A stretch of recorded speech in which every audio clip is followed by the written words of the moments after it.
Querida yo, ciudadana de este mundo movido por el consumismo y el egoísmo puro, que no entiende que esto es una emergencia y que hay que mirar más por los demás que por el yo personal. El yo, ese pronombre que nos gusta tanto utilizar a todos y a todas. Es que yo no lo tengo, es que yo no aguanto en casa. ¿Pero acaso nos hemos parado a pensar qué será de aquellos miles que han dado positivo, que están en un hospital ingresados, que tienen que ver cómo su salud se desvanece, cómo quizás su compañero de al lado se está muriendo, o leer cómo una mujer tuiteaba esta mañana que hoy ha visto al marido de su mejor amiga despedirse de ella antes de que lo intubasen, con 48 años y 2 hijos, y mientras tanto nosotros solo nos quejamos por quedarnos en casa? Basta ya, por favor. Pensemos también en los centenares de muertos que no han podido tener un funeral o una despedida como les hubiese gustado, porque recordemos que las aglomeraciones no están permitidas. ¿Y quién da consuelo a esos que han perdido a un ser querido y no pueden recibir ni un mísero abrazo, ni una mísera caricia? Y tienen que conformarse con un simple WhatsApp.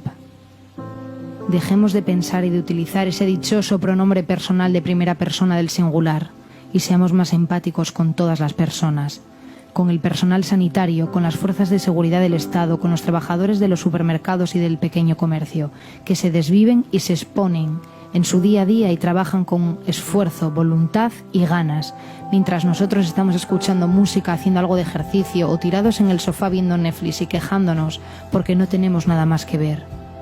¿Que vamos a salir de esta? Eso está claro, pero esto es trabajo de todos, no de unos pocos. ¿Y qué más decir que esta bonita reflexión? Los pulmones de la tierra necesitaban respirar, las personas odiaban más que amaban, el padre necesitaba pasar más tiempo con los hijos, el rico pensaba que el dinero podía comprarlo todo, incluso la felicidad, que el futbolista tenía más éxito que un sanitario, que el estrés hacía temblar los corazones y las razas levantaron grandes fronteras. Y un día, de repente, el mundo se paró y entonces la tierra pudo respirar ese aire tan puro que tanto necesitaba. Las personas, en su lejanía, se dieron cuenta de que todo lo que podían amar, amaban. De las caricias, abrazos y besos que antes eran insignificantes y que ahora valen millones. Que la familia estaba unida de nuevo, que el rico, al no poder salir de casa, tuvo que conformarse con unos bollos de pan, de cómo la gente salía a aplaudir cada día desde sus balcones, terrazas o ventanas a los verdaderos héroes, nuestros héroes.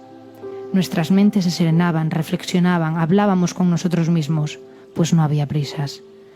Y cuando ya todo estaba a punto de estallar, el mundo entero se unió, convirtiéndose los 5 continentes en tan solo uno.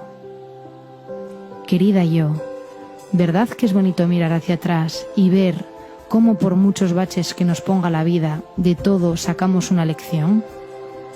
Por eso, valora más lo que tienes, por insignificante o poco que te parezca, porque quizás, como bien te decía antes, un día de repente el mundo pare y todo cambie, y lo que tenías desaparezca, se esfume como el humo de un cigarrillo.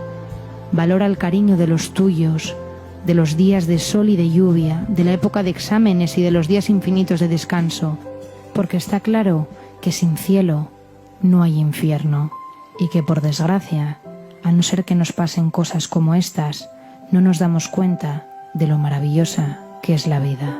Y recordemos, vida no hay más que una.